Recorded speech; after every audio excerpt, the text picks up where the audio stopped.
एक बार ओम का उच्चारण करेंगे।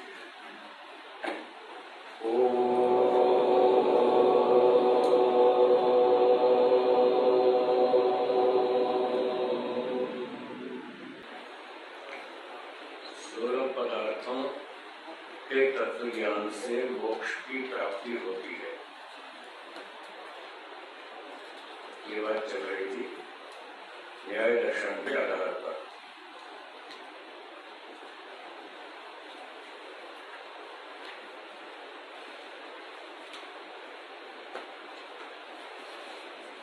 सोलह पदार्थों के नाम कुछ याद हुए?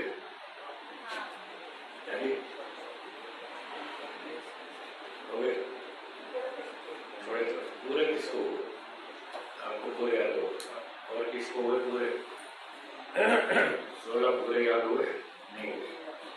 चलो तैयारी करिए, याद करिए। एक बार दोहराते हैं, मेरे साथ बोलिए। प्रमाण, प्रमेय, संशय, प्रयोजन, दृष्टांत, सिद्धांत, अवयव, तर्क, निर्णय, वाद, जल्प, वितंडा, हेत्वाभास, छल, जाति, निग्रह स्थान। ये 16 पदार्थ। इन 16 पदार्थों के तत्व ज्ञान से मोक्ष की प्राप्ति होती है।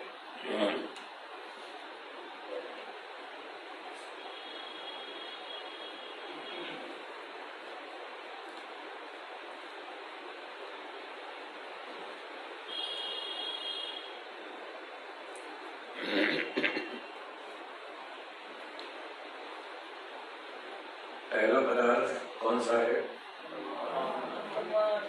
प्रमाण। कितने प्रकार के प्रमाण बताए थे? 8। कौन कौन से?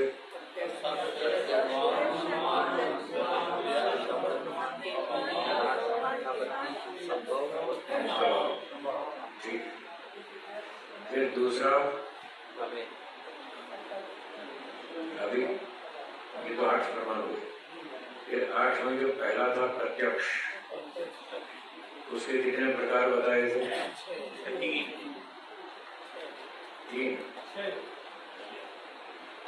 6 बताए थे। 5 प्रकार का बाह्य प्रत्यक्ष और एक आंतरिक। 6 प्रकार का प्रत्यक्ष। बाह्य प्रत्यक्ष बाह्य इंद्रियों से और आंतरिक प्रत्यक्ष मन से। तो ये 6 प्रकार का प्रत्यक्ष हुआ। फिर अनुमान कितने प्रकार का? 3। कौन कौन सा? सामान्य। उपमान की बात भी हो गई थी और शब्द की बात भी हो गई।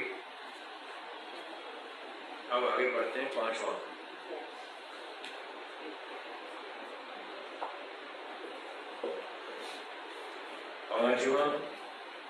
प्रमाण इतिहास। पुस्तक में 14 पृष्ठ है। भूतकाल की सच्ची घटनाओं का वर्णन इतिहास प्रमाण कहलाता है। तो भूतकाल में बहुत सी घटनाएं हो चुकी हैं। आज से पहले बहुत सारी घटनाएं हो चुकी हैं। तो जो चाहे पास की हो चाहे दूर की हो, वो सारा इतिहास प्रमाण कहलाता है, जो सच्ची घटना है। जैसे उदाहरण लिखा है, श्री रामचंद्र जी महाराज बड़े महान राजा, सत्पुरुष और माता पिता के आज्ञाकारी पुत्र थे। तो ये उनके इतिहास से, रामायण पढ़ने से, वाल्मीकि रामायण पढ़ने से पता चलता है। तो इस तरह की जो सच्ची घटनाएं हो चुकी हैं, उसको इतिहास प्रमाण कहते हैं। वो भी एक प्रमाण है।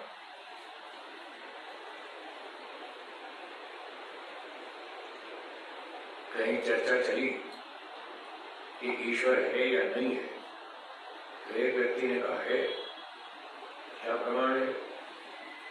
तो शब्द प्रमाण भी दे सकते हैं, अनुमान प्रमाण भी दे सकते हैं, इतिहास का प्रमाण भी दे सकते हैं। इतिहास में श्री रामचंद्र जी ईश्वर की उपासना करते थे भूतकाल में, हाँ या ना? ये भी तो एक प्रमाण है कि पहले के बुद्धिमान लोग भी ईश्वर को मानते थे, तो वो भी तो एक प्रमाण है। तो इस प्रकार से जो सच्ची घटनाएं भूतकाल में हो चुकी हैं उनको इतिहास प्रमाण के नाम से जाना जाता है, वो भी एक प्रमाण है।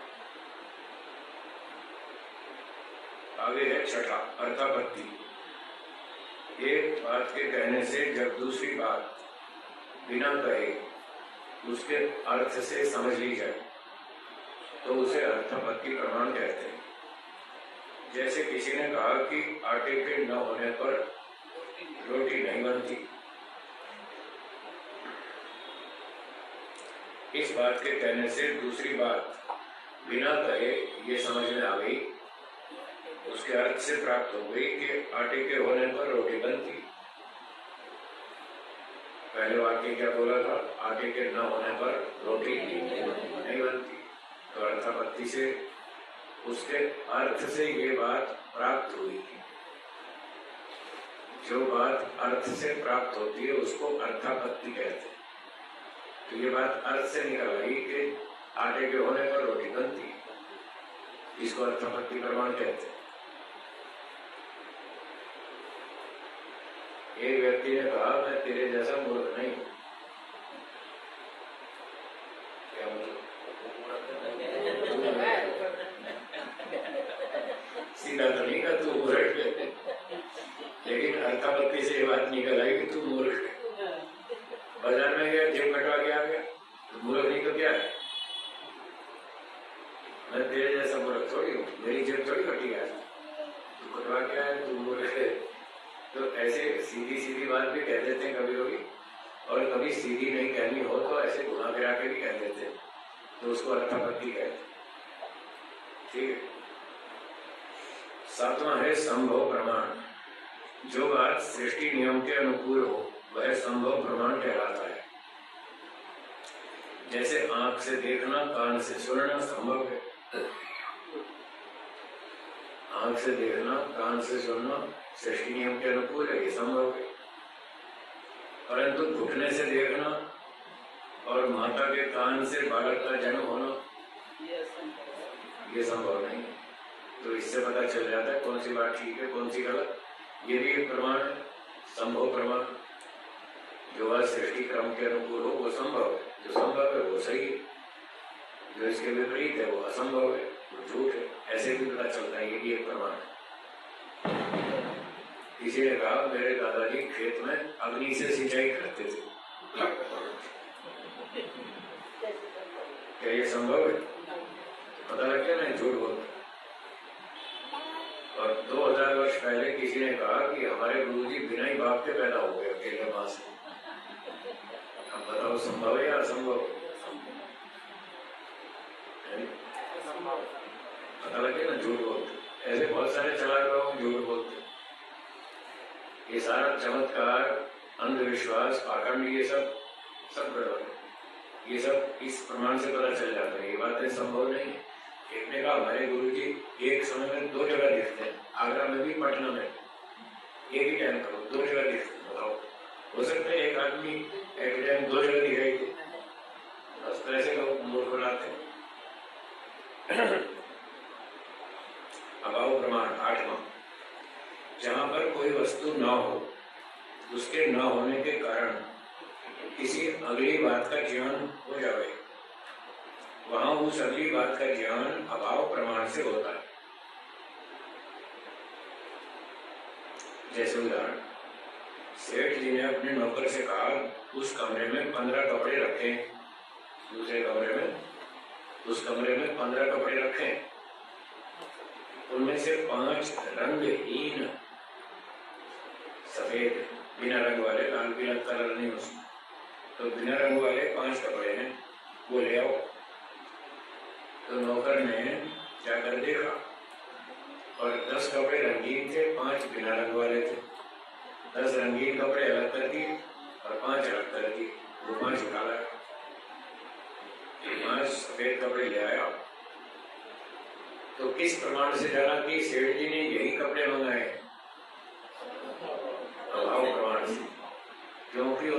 सफेद कपड़ों में रंगों का अभाव था, तो अभाव से जाना कि ये कपड़े मंगाए, वो 5 कपड़े उठा लाए। तो इस तरह से भी अभाव भी एक प्रमाण है। तो ये 8 प्रमाण होते हैं जी। नैमित्तिक में जाएगा ना जी, अभाव प्रमाण जो है ये नैमित्तिक में जाएगा ना जी। नैमित्तिक मतलब नया ज्ञान होगा ना उसको जी। हाँ, है तो नया ही, सारे नया प्रमाणों से जो भी होगा सारा नैमित्तिक है। जैसे स्वामी जी ने आर्य प्रमाण दिया है, किसी ने किसी से कहा कि जल लिया वहाँ से, उसने वहाँ जाके देखा यहाँ पे जल नहीं है, परंतु जहाँ से जल लाना चाहिए था वहाँ से लाना चाहिए था। इसलिए ये नैमित्तिक ज्ञान लिखा है। हाँ ठीक है, नैमित्तिक ज्ञान ठीक है। तो ये 8 प्रकार के प्रमाण हैं, इन्हीं से संसार की सब वस्तुएं जानी जाती हैं। संक्षेप से कहें तो 4, विस्तार से कहें तो 8।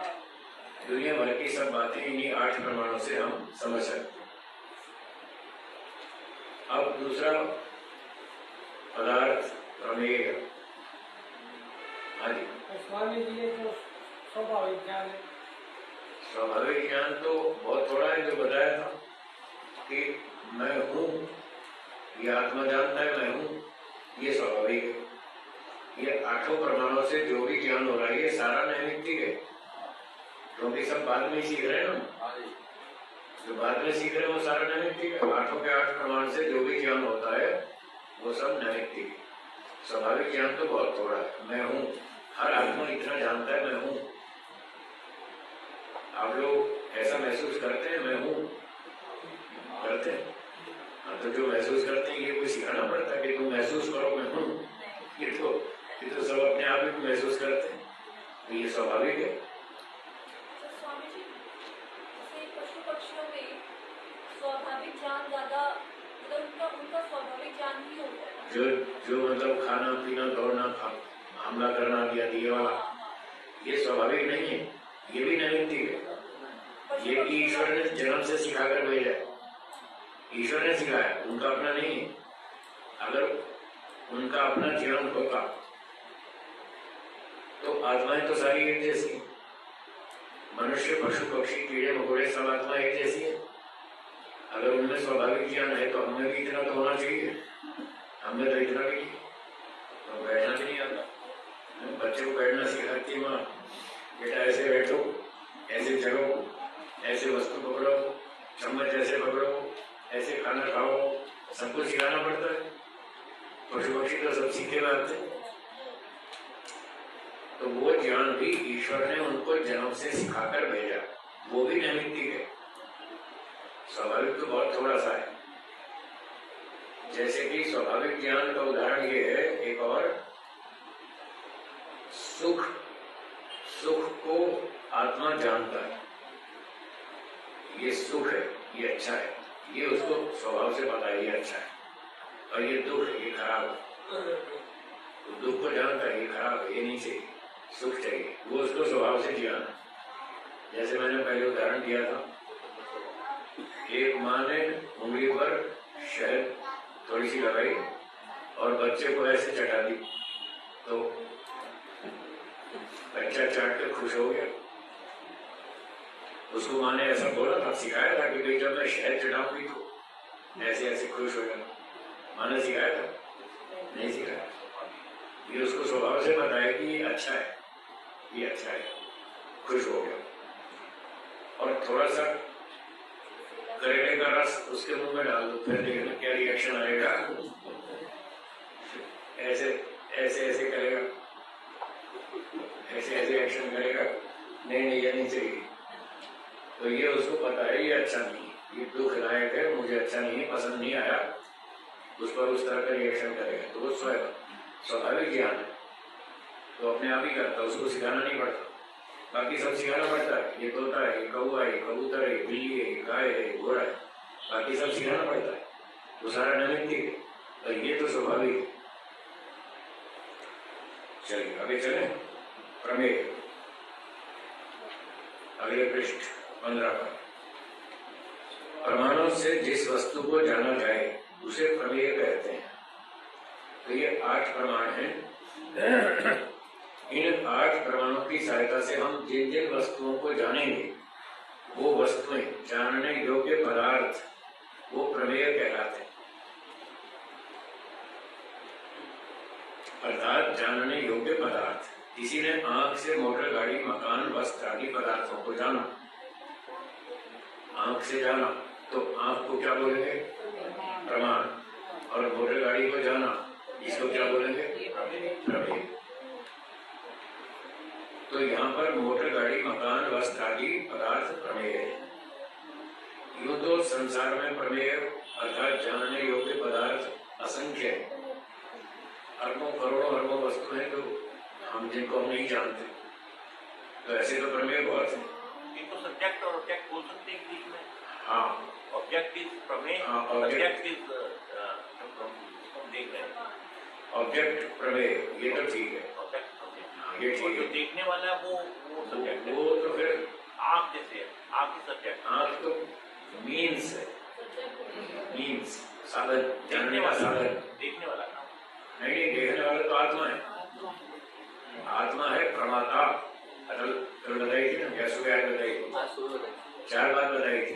प्रमाता, प्रमाण, प्रमेय, प्रमिति 4 बार बताई थी। आप उस कक्षा में थे या नहीं? है ना?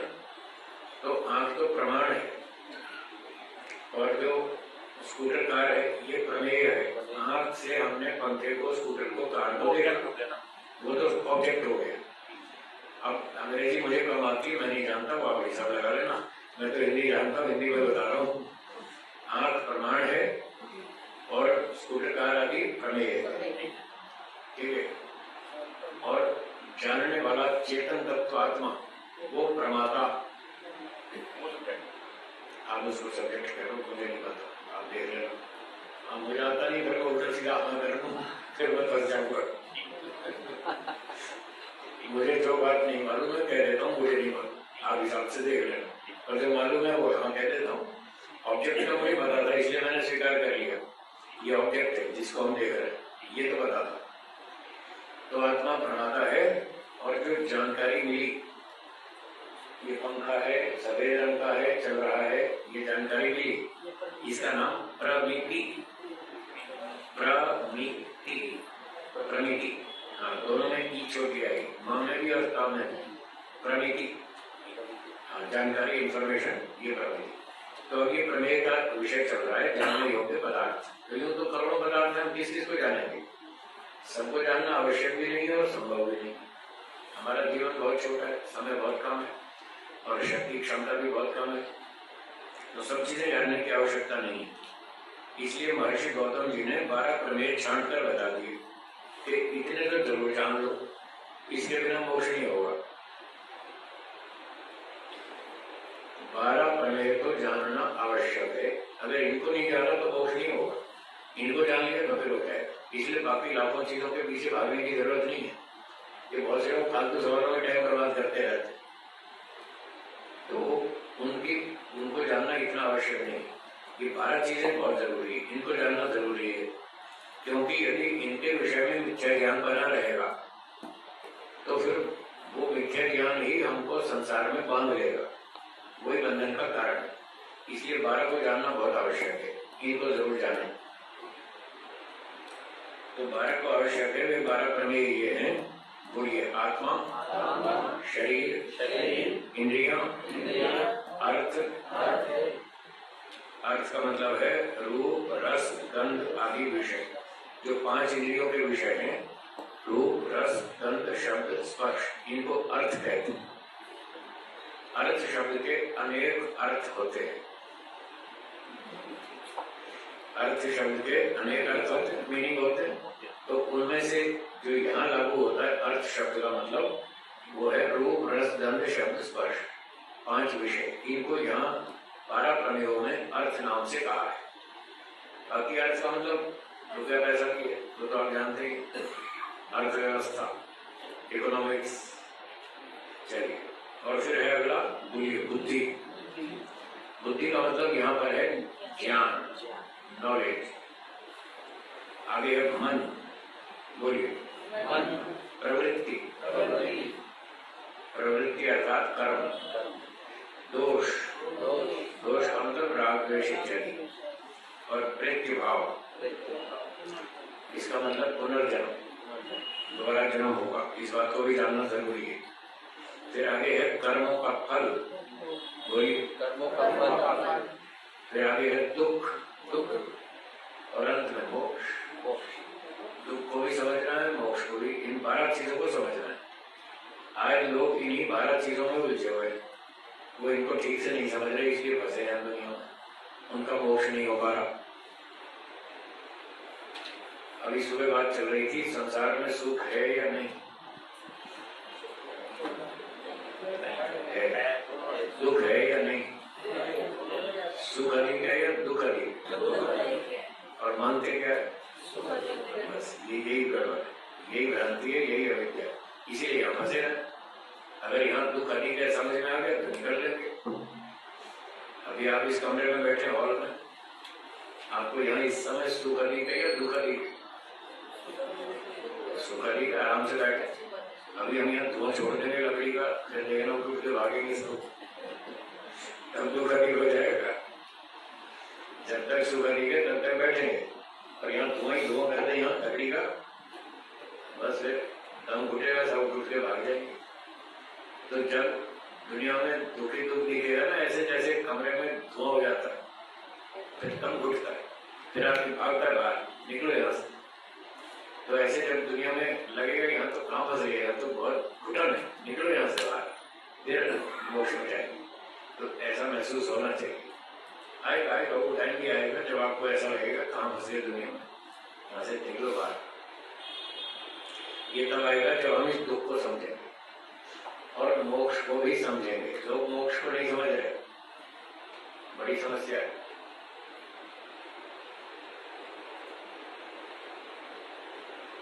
मोक्ष के बारे में बहुत भ्रांति, बहुत भयंकर भ्रांति। एक सन्यासी ने अखबार में लिखा आर्टिकल और प्रश्न पूछा, मोक्ष की बात करने वालों, ये बताओ मोक्ष में टीवी देखने को मिलेगा क्या,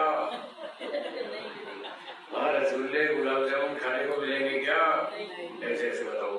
तब सन्यासी कोई होश नहीं बेचारा, जनता तो क्या समझेगी, वो ही नहीं समझ पा रहा। वो भी कह रहा रसगुल्ले चाहिए, गुलाब जामुन चाहिए, टीवी देखने को चाहिए। तो कितनी भ्रांति है मोक्ष के विषय में।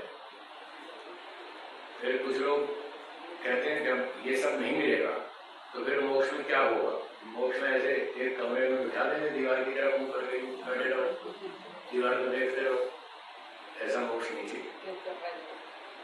कोई खाना नहीं, पीना नहीं, डांस नहीं, पार्टी नहीं, कोई गीत संगीत नहीं, मौज मस्ती कुछ नहीं, ऐसे बेकार मोक्ष में जाके क्या करेंगे, नहीं चाहिए ऐसा मोक्ष। स्वामी जी, जो ये दलाई लामाज होते हैं ना, हाँ, ये तो कहते हैं जो मोक्ष की इच्छा करता है ना वो सबसे बड़ा स्वार्थी है। हाँ, तो वो स्वार्थी नहीं है। वो तो कहते हैं हम मोक्ष की इच्छा नहीं करते, हम तो ना समाज सुधारते हैं और उसके लिए हम बार बार जन्म लेते हैं। अच्छा चलो ठीक है। मेरा प्रश्न है, वो समाज सुधार करना चाहते हैं, वो ऐसे कहते और हम वो जो कहते हैं मैं उन्हीं से पूछ रहा हूँ। आपने उनका पक्ष रखा तो अभी तो मैं आपको ही सुनाऊंगा। उनका स्टेटमेंट दिया, उनके स्टेटमेंट में क्या गड़बड़ है मैं वो समझाना चाहता हूँ। वो ऐसे कहकर लोगों को बेकार दे जाते हैं, तो मैं उनके स्टेटमेंट पर एक ऑब्जेक्शन उठाता हूँ, मेरे प्रश्न का जवाब देंगे अगर हिम्मत है तो। वो कहते हैं हम तो परोपकारी हैं। मेरा प्रश्न है आप परोपकार क्यों करना चाहते हैं, क्या मिलेगा आपको परोपकार करने से, बोलो जी क्या उत्तर देंगे वो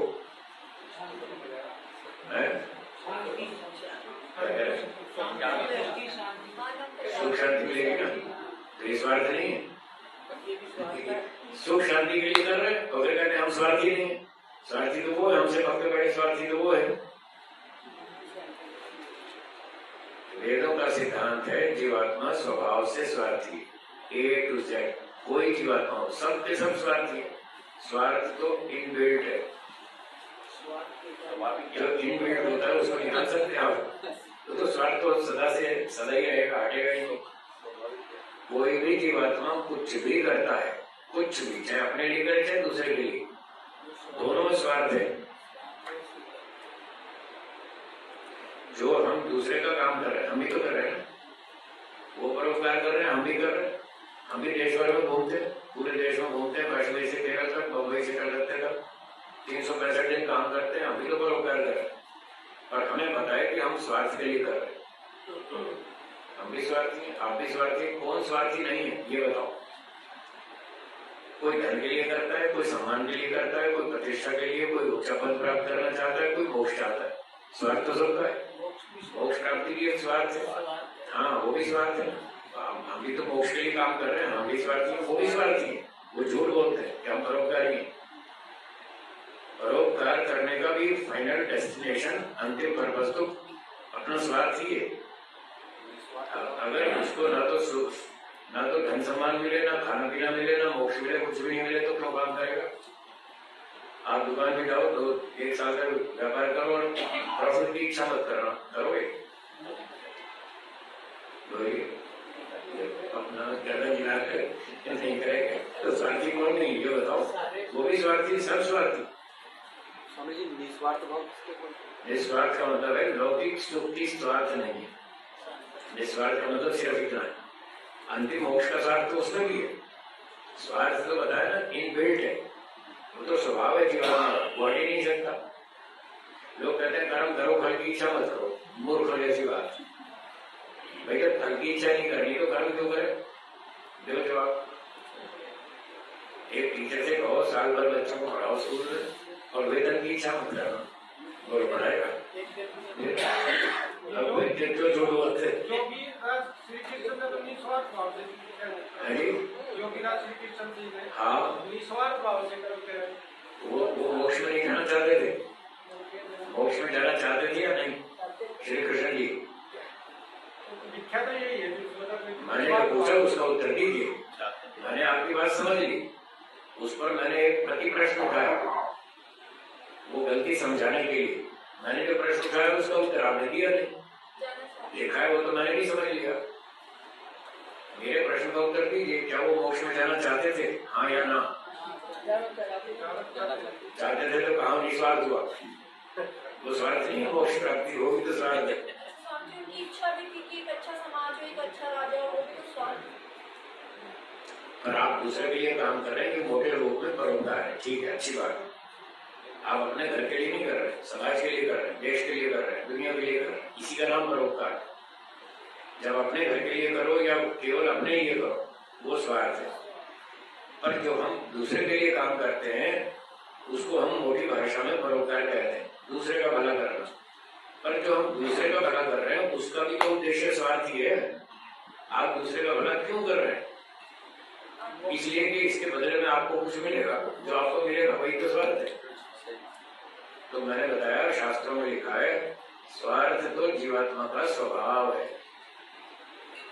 वो तो स्वभाव है, स्वभाव कभी छूटता ही नहीं। बस अंतर इतना होता है, 3 तरह का स्वार्थ होता है शास्त्रों में।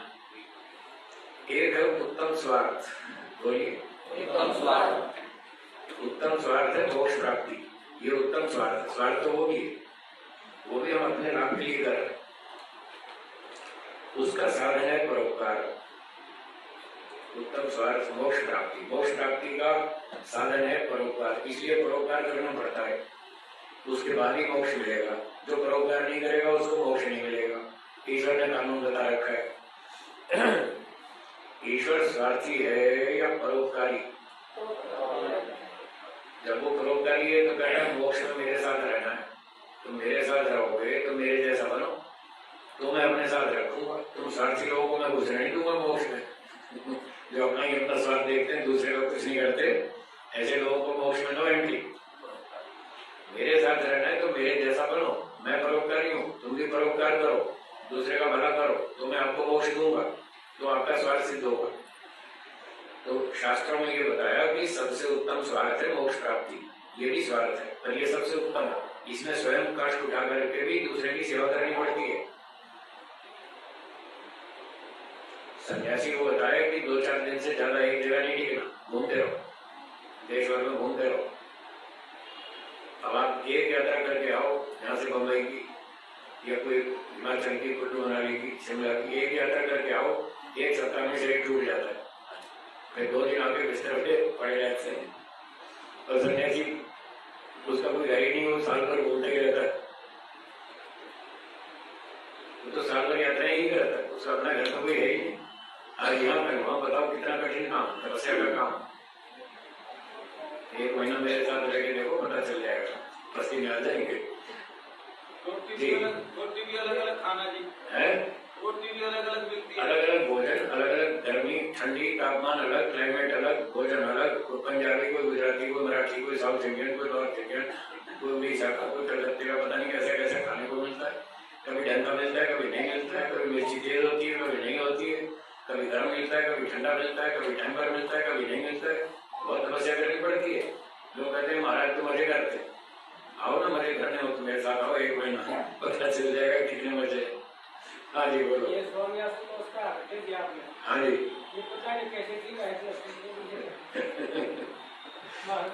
है। मैं 365 दिन काम करता हूँ, देश भर में घूमता हूँ, 1 यात्रा 2 यात्रा 3 यात्रा, यात्राएं चलती रहती। तो लोगों को बड़ा आश्चर्य होता है, आप 1 यात्रा करके आते हैं, शरीर टूट जाता है, आप कैसे काम करते हैं, साल भर घूमते रहते हो, आपको कभी देखा ही नहीं दुखी होते हुए, कभी यूं मुंह लटकाओ। मैं तो बहुत थक गया भाई, कभी हृदय में ऐसा देखा ही नहीं हमने। आप हमेशा ही फिट रहते हैं, स्वस्थ रहते हैं, हमेशा काम करते रहते हैं। तो ईश्वर की कृपा है, वो हमको शक्ति देता है, फिर हम उससे काम करते हैं। तो ये कठिन काम है, जो बहुत तपस्या का काम है, पर इसका फल भी हमको आगे मोक्ष मिलेगा, इसलिए करें। तो ये उत्तम स्वार्थ है मोक्ष प्राप्ति का। मध्यम स्वार्थ है मिल बांट करके खाना, मैं भी कमाऊं खाऊं, आप भी कमाओ खाओ, दोनों न्याय से प्रेम से मिल करके रहेंगे। आप मेरा सहयोग करें, मैं आपका सहयोग करूंगा, न्याय से ईमानदारी से। इसका नाम है मध्यम स्वार्थ। मैं आपका नहीं छीनूंगा, आप मेरा नहीं छीनना, किसी का छीनेंगे नहीं दूसरे का, न्याय से चलेंगे, ये मध्यम स्वार्थ है। और जो घटिया स्वार्थ है, जिसको लोग स्वार्थ कहते हैं, वो ये है कि भाई तेरा माल, मेरा तो मेरा है, दूसरे का सारा छीन के खा जाता है, उसको खाने ही नहीं देते, उसके काम में रोड़े अटकाएंगे, बाधा डालेंगे, बिगाड़ देंगे काम, उसका छीन लेंगे, जमीन छीन लेंगे, संपत्ति छीन लेंगे, धोखा देंगे, पता नहीं क्या क्या करेंगे। तो ये सब निकृष्ट स्वार्थ है। इसको तो लोग स्वार्थ मानते हैं कि वो बड़ा स्वार्थी है, उसका पैसा छीन के खा रहा है, इसको तो मानते हैं। ये तो है ही, ये तो थर्ड क्लास है, सबसे घटिया। और ये जो बीच वाला बताया मध्यम, आप भी खाओ मैं भी खाऊं, मिल बांट के खाएंगे, ना आप मेरा छीनो ना मैं आपका छीनूं, दोनों एक दूसरे की सहायता करेंगे, तो ये भी ठीक है। सांसारिक स्तर पर ये भी ठीक है। शॉपकीपर यही है, दुकानदार यही है। हाँ, दुकानदारी कह दो ठीक है, व्यवसाय कह दो, व्यापार कह दो, या सांसारिक व्यवहार कह दो, ये ठीक है, ये चलता है। दूसरे को धोखा नहीं देना, ये है इसकी शर्त। मिल बांट के दोनों खाओ, दोनों मेहनत करो, दोनों खाओ न्याय से। तो ये भी स्वार्थ तो है ना हमारा, हम अपने लिए फायदे के लिए तो कमा रहे हैं, मेहनत कर रहे हैं, और दूसरे का नहीं छीनेंगे। जब दूसरे का छीनेंगे थर्ड क्लास स्वार्थ, जब दूसरे का नहीं छीनेंगे बराबर बांट के खाएंगे न्याय से, तो मध्यम स्वार्थ। और उत्तम स्वार्थ है अपना भी हिस्सा दूसरे को दे दें, अपनी कष्ट उठा करके भी दूसरे की सेवा करें, ये उत्तम स्वार्थ है, जिसको मैं परोपकार बोल रहा हूँ, और इसका फल भी मोक्ष है। तो ये उत्तम स्वार्थ कहलाता है। तो वेद कहता है उत्तम स्वार्थी बनो। क्या कहता है? सब बनो, सब के सब मोक्ष में जाओ। यहाँ क्या करना है दुनिया में? यहाँ चारों ओर तो दुख है, पर लोगों को समझ में नहीं आता। किसी किसी को समझ में आता है, जिसको आता है वो फिर मोक्ष की तैयारी कर लेता है। आपको भी आ जाएगा थोड़े दिनों में। परमात्मा चाहते हैं कि प्रत्येक जीवात्मा मोक्ष में आए। हाँ जी, उसमें परमात्मा का भी स्वार्थ है, उसका कोई स्वार्थ नहीं। आप बताओ तो उसकी कोई दुकान नहीं बिगड़ती, उसके ग्राहक कम नहीं हो जाएंगे, उसको व्यापार करना ही नहीं, वो तो पहले ही मस्त है। उसको एक केवल ईश्वर है जिसको कोई स्वार्थ नहीं। क्या बोला? केवल एक ही है संसार में ईश्वर जिसको कोई स्वार्थ नहीं, वो सिर्फ परोपकार के लिए काम करता है। और आत्मा सारे स्वार्थी है, चाहे वो अपना करे चाहे दूसरे का करे, जो भी करे अंत में वो स्वार्थी है। क्यों है स्वार्थी?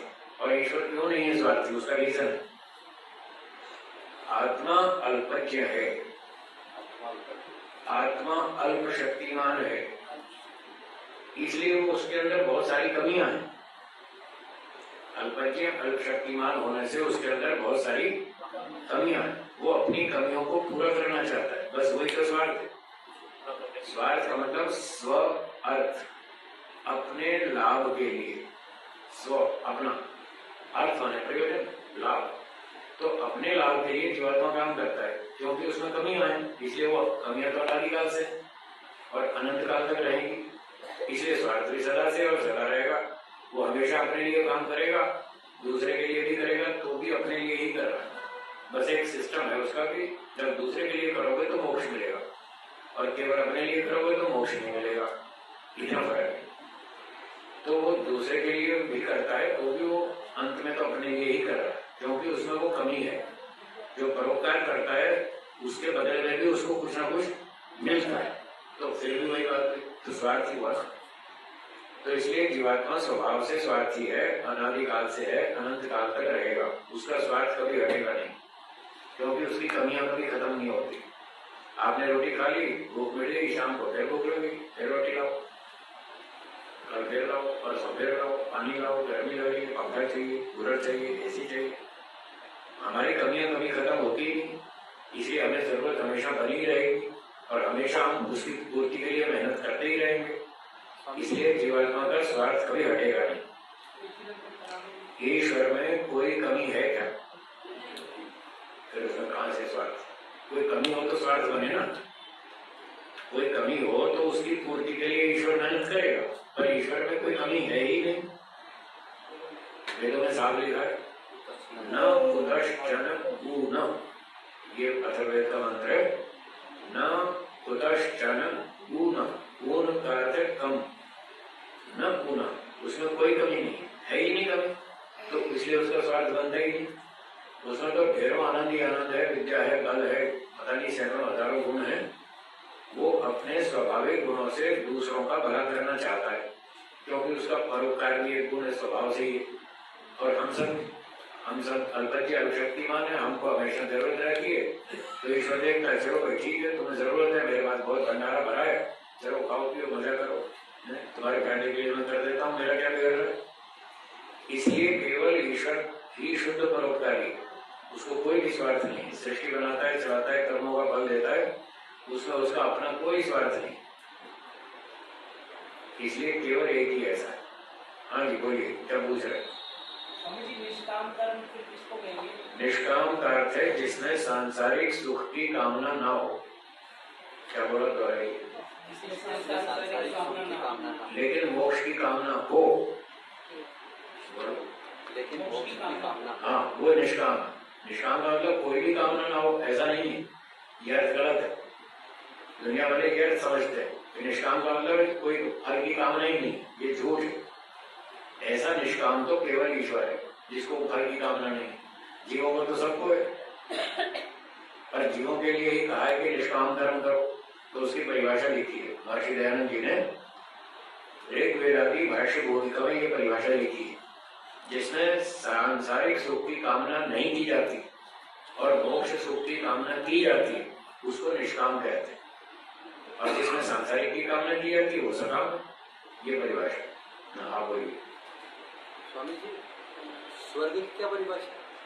विशेष सुख और विशेष सुख के साधन प्राप्त होना, इसको स्वर्ग कहते हैं। तो विशेष सुख खाना पीना, सोना चांदी, माता पिता, पुत्र परिवार, संपत्ति, ये सब विशेष सुख के साधन है और इनकी प्राप्ति होने से हमको विशेष सुख मिलता है। ये स्वर्ग है। स्वर्ग तो यहीं पर ही, इसी जमीन पर ही है। मोक्ष अलग चीज है, स्वर्ग अलग चीज है। स्वर्ग में पुनर्जन्म होगा, मोक्ष में जन्म नहीं होगा, ये फर्क है। ठीक है? हाँ जी। तो जीवात्मा स्वार्थी है, स्वभाव से स्वार्थी है। आगे समझ में तो दलाई लामा को समझा देना, हम तो चलने बोलते बेकार है कि हम तो परोपकारी है। काहे के परोपकारी? तुम भी तो स्वार्थ के लिए काम कर रहे हो। चलिए, तो ये 12 प्रमेयों को जानना आवश्यक है। आगे बढ़ेंगे। 12 प्रमेयों का संक्षिप्त परिचय। आत्मा, पहला है आत्मा। इच्छा द्वेष प्रयत्न गुण वाला होना। तो आपके अंदर इच्छा है नहीं? थोड़ी है, ज्यादा? यही तो गड़बड़ है। ये जो ढेरों इच्छाएं पाल रखी है ना, यही गड़बड़, यही दुख की माँ है। वहाँ अहमदाबाद की बसों पर जो लोकल बसें होती हैं, जैसे दिल्ली में डीटीसी है ना, तो वहाँ अहमदाबाद में वहाँ की लोकल बसों पर पीछे लिखे जाते हैं वाक्य, ऐसे अच्छे सुवाक्य। तो एक बस के पीछे लिखा था, मैंने वहाँ पढ़ा, गुजराती में था, इच्छा दुखनी माँ छे। आप समझ गए होंगे, सारा कठिन नहीं है। इच्छा दुख की माँ है। हम है कहते हैं, वो छे कहते हैं बस। अब हरियाणा में से कह देते हैं, इच्छा दुखनी माँ से। अब तो ठीक है।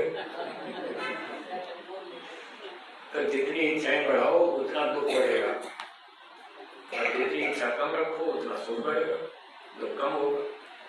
तो हम और आप जो इच्छा रखते हैं, द्वेष करते हैं, प्रयत्न करते हैं, कर्म करते हैं, सुखी दुखी होते हैं, ये आत्मा के लक्षण है। तो सुखी दुखी होना, ज्ञान वाला होना, इन लक्षणों से जो पदार्थ पहचाना जाता है उसे आत्मा कहते हैं। तो आप और हम आत्मा है, हमारे यही लक्षण पहचान है। इच्छाएं हैं हमारे अंदर, कहीं द्वेष की है, और सुखी दुखी होते रहते हैं, बहुत सी बातें सीखते रहते हैं। ये पहला प्रमेय है आत्मा।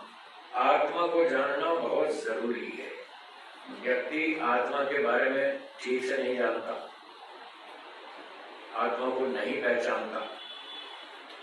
कैसे नहीं पहचानता?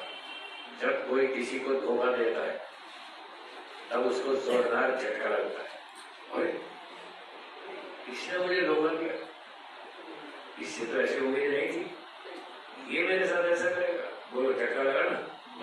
क्यों लगा? इसलिए लगा कि आप आत्मा को नहीं जानते। आप सोचते हैं बहुत देवता है, ये मेरा मित्र है, मेरा साथी है, मेरा भला करेगा, ये कभी धोखा नहीं देगा, और वो जिस दिन धोखा देता उस दिन फिर सारे रोते बैठ, ये क्या होगा? तो मतलब आत्मा के स्वरूप को ठीक से नहीं जानता। तो फिर ठीक जानने का क्या मतलब? मतलब ये है, किसी आत्मा पर 100% भरोसा मत करो। क्या मतलब? आत्मा पर 100% नहीं, 50 कर लो, 60 कर लो, 70 कर लो, 80 भी कर लो, 20% डाउट जरूर रखो। पता नहीं कब इसकी खोपड़ी खराब हो जाए, कब धोखा दे जाए, ये 20% तो शंका जरूर रखनी चाहिए। किसी की भी बुद्धि कभी भी बिगड़ जाती है। अच्छे भले पढ़े लिखे दुर्योधन की बुद्धि बिगड़ गई, हाँ या ना? रावण की बिगड़ गई, कितना पंडित था, पढ़ा लिखा था, विद्वान था, उसकी घूम गई। कंस की घूम गई, दुर्योधन की घूम गई, और बहुत सारे लोग हैं, लादेन की भी घूम गई, और भी बहुत सारे लोग हैं। तो वो सारे कोई विदेशी लोग नहीं है, अपने भारत के भी हैं। आपके रिश्तेदारों में भी मिल जाएंगे, आपके पड़ोसी भी मिल जाएंगे, आपके दोस्तों में भी मिल जाएंगे, हो सकता है किसी के घर में भी हो। घर में भी मिलते हैं, ऐसे होते ना मतलब। तो इसलिए आत्मा को पहचाने। कभी भी कोई भी आत्मा बिगड़ सकता है, उसकी बुद्धि घूम सकती है, वो धोखा दे सकता है, अन्याय कर सकता है, जानबूझ के भी कर सकता है, स्वार्थ के कारण। अभी क्या बताया, 3rd क्लास स्वार्थ। जब 3rd क्लास स्वार्थ उभरता है तो फिर वो ऐसे अन्याय करेगा। सब कुछ जानते समझते हुए भी जानबूझ कर आपकी संपत्ति छीन लेगा, आपका हक मार लेगा, आपका अधिकार छीन लेगा। तो कोई भी आत्मा ऐसा कर सकता है, ऐसा हमेशा ध्यान में रखें। अगर आप पहले से मानसिक तैयारी रखेंगे। सती को मंत्रा कर रहे ना दीदी है? कर रहे ना सती क्या करें? हाँ, मंत्रा ऐसे बहुत सारे उदाहरण, आजकल भी ऐसे बहुत सारे उदाहरण हैं। घर में ही झगड़े होते हैं, फिर वो डिवोर्स होते हैं, तलाक लेते हैं। क्यों लेते हैं? इसीलिए ना, एक दूसरे को धोखा दिया। आज तो तलाक के केस बहुत ज्यादा बढ़ गए, हाँ या ना? ये आत्मा ही तो है, ये कोई परमात्मा थोड़ी है जो धोखा दे रहा है, ये आत्मा ही तो है जो धोखा दे रहा है। अपने पति पत्नी भी एक दूसरे को धोखा दे रहे हैं। बताओ किस पे भरोसा करेंगे? दुनिया में सबसे ज्यादा निकट रिश्ता किसको मानते हैं? पति पत्नी। वही एक दूसरे के प्रति विश्वासी नहीं, वही एक दूसरे को धोखा दे रहे हैं। स्वाभाविक रूप से आत्मा तो किस क्या पे है? भरोसा करें? स्वाभाविक रूप से आत्मा क्या है?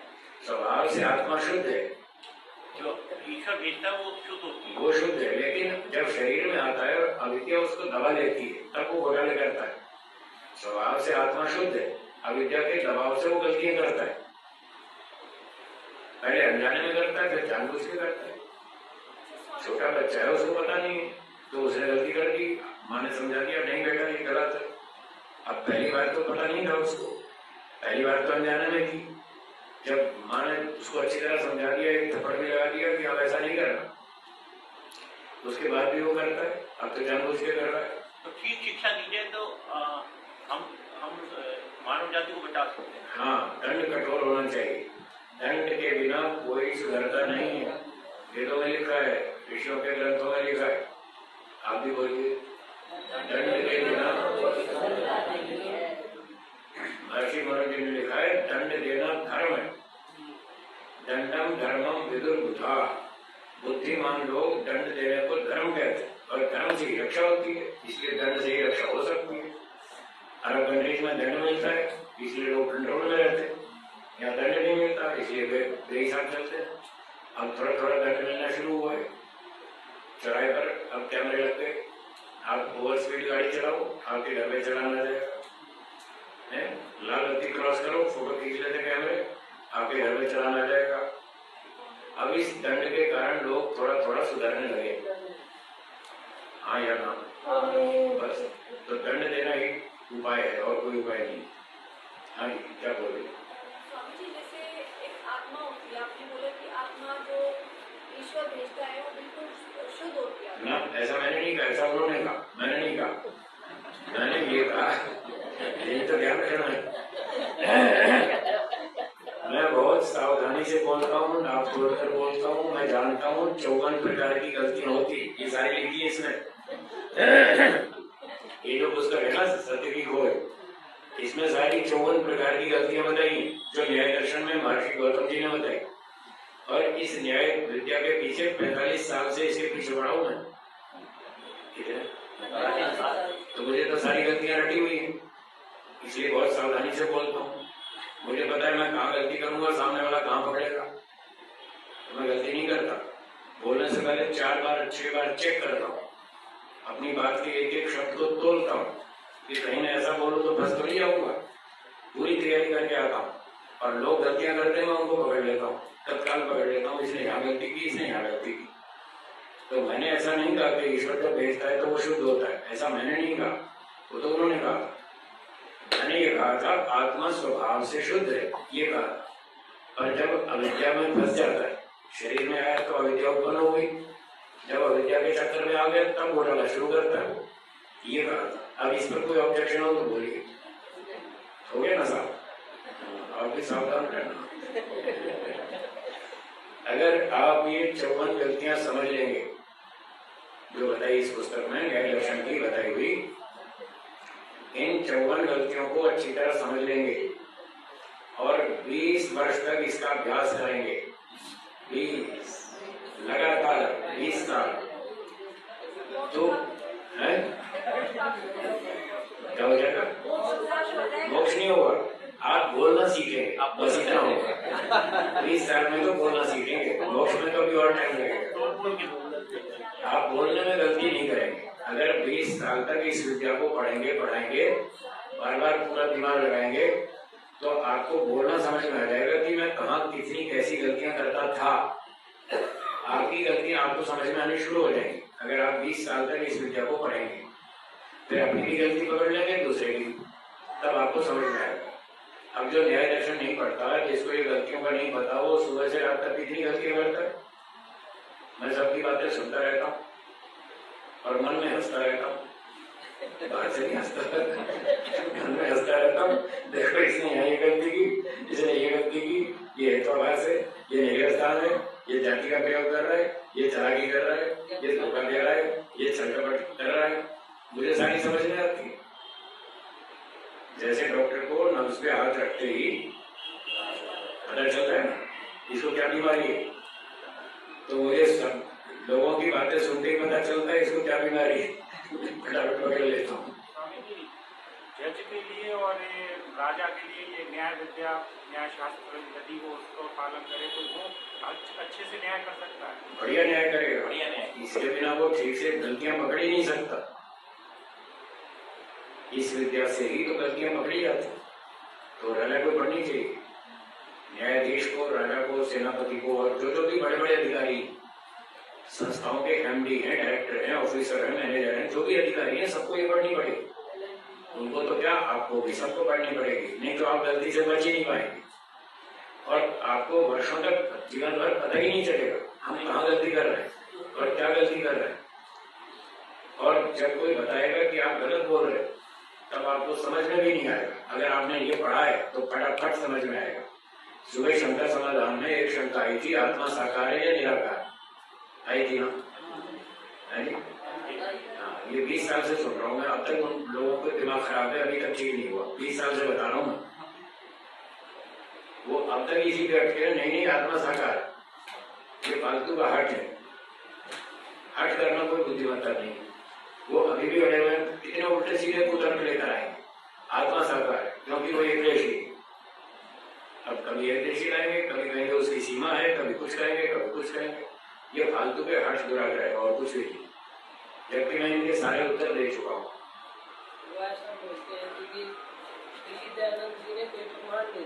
दिया है, उनको पढ़ना नहीं आता, मैंने प्रमाण भी दिया है, मेरी इस पुस्तक में भी मिल जाएगा, इसी पुस्तक में एक आर्टिकल दिया है, आत्मा साकार है या निराकार, इसमें सब लिखा है। हाँ तो जब जो भी है तो उसको आप क्यों नहीं मानते? आप मानते तो उनको मानना चाहिए, नहीं मानते वही तो कह रहा हूँ, हट है और क्या। हट का कोई इलाज नहीं, जैसे चिकित्सा में वहम का कोई इलाज नहीं, जिसको वहम हो जाता है ना, कहते वहम का कोई इलाज नहीं है, लुकमान हकीम के पास भी नहीं है। तो जैसे स्वास्थ्य में, शारीरिक स्वास्थ्य में कोई रोग हो गया और उसको वैद्य जी ने बताया कि इसका कारण ये नहीं ये है, ये दवा खाओ तुम ठीक हो जाओ, और उसको वहम हो गया, बोले नहीं ऐसा नहीं ऐसा है। तो वहम का जैसे कोई इलाज नहीं है, ऐसे हर्ष का भी कोई इलाज नहीं।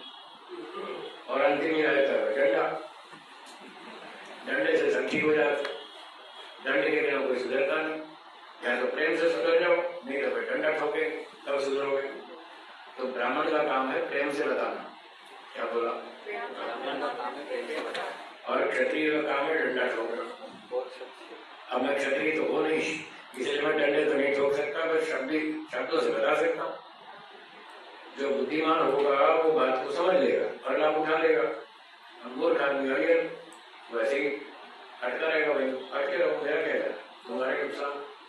मैं तो बता रहा हूँ सत्य ये है। तो आत्मा, अब वो लोग इस न्याय विद्या को ठीक से नहीं पढ़ते, इसलिए अटके हुए। एक कारण न्याय विद्या को ठीक से नहीं जानते, 54 गलतियों को ठीक से नहीं जानते। दूसरी गलती है कि उनका मन शुद्ध नहीं, राग द्वेष छल कपट भरा पड़ा है। मन शुद्ध नहीं है तो उसको सत्य समझ में नहीं आएगा। ये बात भी ऋग्वेद आदि भाष्य भूमिका में लिखी महर्षि दयानंद जी ने। सत्य को जानने समझने के लिए मन की शुद्धि होना बहुत जरूरी है, ऐसा उन्होंने लिखा। बिना मन की शुद्धि के सत्य समझ में नहीं आता। तो जिनका मन शुद्ध नहीं है उनको सत्य समझ में नहीं आता, मोटा मोटा समझ के भी वो अरियल बन के अटके रहेंगे। नहीं हम तो नहीं मानते, हम तो नहीं मानते, हम तो ऐसे ही मानेंगे। ठीक है, मानते रहो। हाँ जी स्वामी जी, जैसा आपकी तरह कोई नौजवान है और वो निरंतरता से मतलब जैसे मेरी उम्र है जी, और मैं प्रयास करूँ मोक्ष प्राप्त करने, ठीक है, तो लगभग कितने जन्म में हो सकता है मोक्ष? वो तो आपकी स्थिति पर है, आपकी पिछली बैकग्राउंड कितनी, कितनी बैकग्राउंड है पहले वो देखना होगा। फिर आपकी ताकत कितनी है, शारीरिक बौद्धिक आत्मिक बल कितना है, मन की शुद्धि कितनी है, फिर आप पुरुषार्थ कितना करते हैं, फिर आपको पढ़ाने वाले गुरुजन कैसे मिलते हैं, रहने खाने की सुविधाएं कैसी मिलती है, इन सब बातों पर डिपेंड करता है कि आपको कितना टाइम लगेगा। ठीक, अभी कितनी उम्र है? मेरी 26। हाँ तो अभी तो ठीक है, अच्छी है। तो अभी से लगाओ, हिम्मत करो, 1 जन्म 2 जन्म 4 जन्म बस फटाफट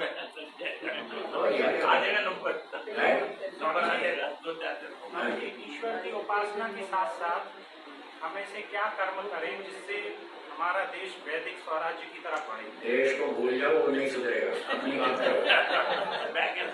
क्या बोलो, 45 साल तो मुझे हो गए देश को सुधारते हो, लोग सुधरने ही नहीं चाहते।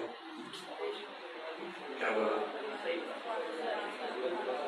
लोग सुधरना नहीं चाहते तो उनके लिए अपना जीवन क्यों खराब कर? आप अपना काम करो ना, पहले अपना काम करो। मुझे मोक्ष में जाना है और मोक्ष में जाने के लिए जो करना है मैं वो करूंगा, पहले इतनी तैयारी करो, फिर जब आप अच्छी तैयारी हो जाए फिर आपको शास्त्र भी बताएगा, गुरुजन बताएंगे, आप थोड़ा थोड़ा काम देश का भी करो, थोड़ा थोड़ा, अपना काम नहीं छोड़ना, अपना काम करते हुए साथ साथ देश का भी करो। जो सुधरना चाहता है उसको सुधारो, जो नहीं सुधरना चाहता उसको नमस्ते, झगड़ा नहीं करना, झगड़ा नहीं करना। हाँ, लोग खुद तो सुधरते नहीं, देश को सुधारने के लिए पहले तैयार है, तो उसका क्या सुधरेगा। महर्षि दयानंद जी ने कुंभ के मेले में हरिद्वार में अखंड खंडनी पताका लहराई थी, याद है? उन्होंने खूब प्रचार किया, पर देखा कोई रिजल्ट नहीं आ रहा, तो उनको लगा कि मुझ में कुछ अभी कमी है। तो ऐसा बताते हैं इतिहासकार, वो 2-3 साल के लिए एकांत में चले गए अज्ञातवास में और खूब अपनी तैयारी की, खूब तपस्या की। फिर जब अच्छी योग्यता बन गई फिर आए मार्केट में, फिर प्रचार शुरू किया। अब देखा हाँ अब कुछ योग्यता बन गई है और लोगों पे कुछ प्रभाव भी पड़ रहा है। तो पहले अपनी योग्यता बनाओ, जैसे महर्षि दयानंद जी ने बनाई, और जैसे जैसे बनती जाएगी थोड़ा थोड़ा काम समाज का भी करेंगे, पूरे स्वार्थी नहीं करेंगे, कुछ अपना भी करेंगे, कुछ दूसरों का। जबरदस्ती नहीं करना, कोई सुधरना चाहे प्रेम से तो सुधारो। स्वामी दयानंद जी से किसी ने पूछा था कि देश की स्थिति बिगड़ गई है तो ये कितने समय में सुधरेगी, तो स्वामी जी ने 10,000 वर्ष बोला किया। 10,000 मैं तो 10 लाख बोल रहा हूँ, वो तो 10,000 कह रहे, मैं तो 10 लाख बोल रहा हूँ। बहुत मुश्किल है सुधरना, लोग सुधरना नहीं चाहते। मैंने बताया ना 45 वर्ष का अनुभव है, 45 इससे भी ज्यादा। लोगों को समझाते हैं, बताने का प्रयास करते हैं, नहीं मानते, निराकार समझ में आता ही नहीं है, नहीं आता निराकार है। इसलिए कह रहा हूँ उनके लिए एनर्जी वेस्ट मत करो, इतनी शक्ति बचाओ, अपने लिए टारगेट लगाओ, पढ़ाई करो, ध्यान लगाओ, समाधि लगाओ, फिर बाहर निकलो। जब तक अपनी समाधि तैयार ना हो जाए, जब तक शास्त्रों का ज्ञान आपको अच्छा ना हो जाए, ये न्याय दर्शन की न्याय विद्या नहीं आ जाए, गलत सही का पूरा ठीक से पता नहीं चल जाए, तब तक अपने ऊपर जोर लगाओ। सामाजिक कार्य थोड़ा थोड़ा गौण रूप से, किसी को पढ़ा दिया, जो पढ़ना चाहता है उसको पढ़ा दो, जो नहीं पढ़ना चाहता उसको छोड़ो, जो समझना चाहता है उसको समझा दो। पहले जब मैं पढ़ के आया था ना नया नया, तो मुझे भी बहुत जोश था, आपसे भी ज्यादा था, आपको तो बहुत था। मैं तो बस स्टॉप पे खड़े होकर प्रवचन देता था, चलती बस में प्रवचन दिया, मैंने चलती ट्रेन में प्रवचन दिया, फुटपाथ पे खड़े होकर प्रवचन दिया, बहुत जोश था। मैंने कहा 2 साल में तो मैं धरती उलट पलट कर दूंगा। धीरे धीरे मुझे समझ में आ गया कुछ नहीं होने वाला, कोई सुधरना ही नहीं चाहता, तो फिर मैं ठंडा हो गया। मैंने कहा भाई इनको छोड़ो, पहले अपने को ठीक करो और जोर लगाओ। तो फिर मैंने अपने ऊपर जोर लगाया। अब मुझे संतोष है कि मैंने जितना करना था इस जन्म में कर लिया, और भी अभी करता रहूंगा, छोड़ूंगा नहीं। जब तक जीऊंगा अपना काम भी करूंगा और थोड़ा थोड़ा समाज का भी करूंगा, जिससे मुझे भी नुकसान ना हो, समाज का भी भला हो और मेरी भी हानि ना हो। इस तरह से मैं काम करता हूँ और ऐसे करूंगा। और मुझे क्या करना है वो मैं जानता हूँ, लोगों से अधिक जानता हूँ। मैं 3 लोगों की बात मानता हूँ। सबसे पहले ईश्वर की, इसकी ईश्वर, दूसरा ऋषियों की, ये ऋषि लोग न्याय दर्शन योग दर्शन वाले ऋषि महर्षि दयानंद जी। दूसरा नंबर पे ऋषियों की बात मानता हूँ और तीसरे नंबर पे अपने गुरु जी की बात मानता हूँ। चौथे किसी की नहीं सुनता हूँ। 3 लोग मुझसे बहुत ऊपर है, मैं उनसे बात मानता हूँ। वो प्रामाणिक है और सच बोलते हैं, सही रास्ता दिखाते हैं। बाकी तो दुनिया वाले खुद ही भ्रांति में भटके हो, वो क्या मुझे सिखाएंगे, मुझसे तो मैं अधिक जानता हूँ। इसलिए मैं औरों से बात नहीं सुनता, गुरुओं से बात करता हूँ, जो मुझसे ज्यादा ऊंचे हैं, योग्य हैं, उनकी बात नहीं टालता। क्या बोला, उनकी बात नहीं टालता। वेदों की, ऋषियों की, ईश्वर की और अपने गुरु जी की, उनकी नहीं टालता। मुझे गुरु जी ने कहा था जब मैं पढ़ने गया उनके पास, तो बोले मुझसे पूछे बिना अपने जीवन की, भविष्य की कोई योजना मत बनाना। मैंने कहा ठीक है गुरु जी, मैं आपको अपना जीवन समर्पित करता हूँ, आप जो कहेंगे वही करूँगा, जो मना करेंगे वो नहीं करूँगा। तो 40 वर्ष तक पूरा जीवन मैंने उनको समर्पित किया। उनके अंतिम समय तक, जब तक गुरु जी जीवित रहे, 2021 में उनका अवसान हुआ, तब तक 40 वर्ष में उनके साथ रहा, उनके निर्देश में काम किया, उनके आदेश के विरुद्ध कोई काम नहीं किया, कभी उनसे झगड़ा नहीं किया, कभी यूं नहीं बोला कि आप झूठ बोलते हैं, आप गलत बोलते हैं, मैं आपकी बात नहीं मानूंगा। 40 साल में एक बार भी ऐसा नहीं बोला। कोई बात उनकी मुझे समझ में नहीं आई तो मैंने कहा गुरु जी आपकी बात तो ठीक है, मेरी बुद्धि कम है, अभी मुझे समझ में नहीं आ रही, मैं इसको पेंडिंग रखता हूँ, इस पर सोचूंगा, विचार करूंगा, धीरे धीरे समझ में आ जाएगी। तो मैंने ऐसा किया। ये कभी नहीं कहा कि आप गलत बोल रहे हैं, आप झूठ बोल रहे हैं, आप स्वार्थी हैं, आप ऐसे हैं, आप वैसे हैं, एक बार भी ऐसा शब्द नहीं बोला। पूरे आदेश का पालन किया तो मुझे सफलता मिली। तो गुरु जी ने, मैंने भी यही कहा था, गुरु जी दुनिया बहुत बिगड़ रही है, ये सुधरेगी या नहीं? बोले नहीं, ये नहीं सुधरेगी, तुम अपनी बात करो, तुम्हें सुधरना है कि नहीं? मैंने कहा मुझे सुधरना है। बोले बस अपने को ठीक रखो। बहुत बातें सिखाई उन्होंने, उनमें से 2 बातें बोल के समाप्त करेंगे। बोलिए, आप भी बोलिए। दुनिया सुधरे या ना सुधरे, हम जरूर सुधरेंगे। ठीक है। तो गुरु जी ने कहा इसको छोड़ो, तुम अपनी बात करो, दुनिया नहीं सुधरेगी, सुधरे ना सुधरे वो बाद में, पहले अपनी बात करो, हम जरूर सुधरेंगे। दूसरी बात, दुनिया सुधरे या बिगड़े, हम नहीं बिगड़ेंगे। बोले बस अपना ध्यान रखना, तुम मत बिगड़ जाना। चले थे दुनिया को सुधारने और खुद ही बिगड़ गए। फिर क्या कमाया आपने? जो कमाया वो भी खो दिया। तो ऐसे प्रगति नहीं होती। तो दुनिया की चिंता मत करो, अपनी चिंता करो, अपने आप को संभाल के रखो, मैं नहीं बिगड़ूंगा, बस ये बात मुख्य है। उसके बाद जो जितना सुधरेगा ठीक है, सुधार देंगे, नहीं सुधरेगा तो छोड़ दो। चलिए तो यहाँ विराम देते हैं, मंत्र पाठ करें।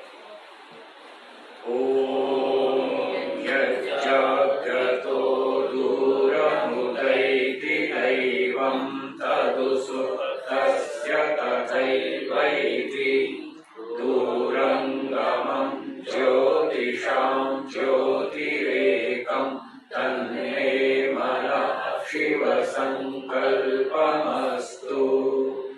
येन धर्माण्यपसो मनीषिणो यज्ञे कृण्वन्ति विदथेषु धीराः यदपूर्वं यक्षमन्तः प्रजानां तन्मे मनः शिवसंकल्पमस्तु।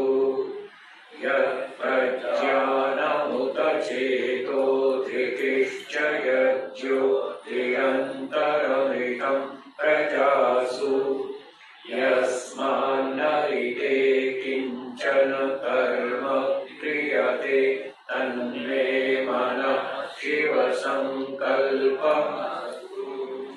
येनेदं भूतं भुवनं भविष्यत् परिगृहीतममृतेन सर्वं येन यज्ञस्तायते सप्तहोता तन्मे मनः शिवसंकल्पमस्तु। यस्मिन् ऋचः सामयजूंषि यस्मिन् प्रतिष्ठिता रथनाभा विपाराः यस्मिंश्चित्तं सर्वमोदं प्रजानां तन्मे मनः शिवसंकल्पमस्तु। सुषारतिरश्वानि वयन्मनुष्यान्ने नीयते पीशुभिर्वाजिन इव अप्रतिष्ठं यदचिरं जविष्ठं तन्मे मनः शिवसंकल्पमस्तु। ओम शांति शांति शांति। सर्वेभ्यो नमः। सबको सादर नमस्ते जी। आपस में भी एक दूसरे को नमस्ते कर ले। यदि आप घर बैठे ऑनलाइन माध्यम से संस्कृत बोलना सीखना चाहते हैं तो आप हमें दिए गए नंबर पर व्हाट्सएप करें अथवा कॉल करें। हम आपको संस्कृत की ऑनलाइन कक्षाओं में जोड़ लेंगे। वहां पर आप संस्कृत बोलना सीख सकते हैं। यदि आप संस्कृत सीखने की कोई अच्छी पुस्तक खोज रहे हैं तो भी आप हमें दिए गए नंबर पर व्हाट्सएप करें अथवा कॉल करें। हम आपको संस्कृत सीखने की पुस्तक उपलब्ध कराएंगे।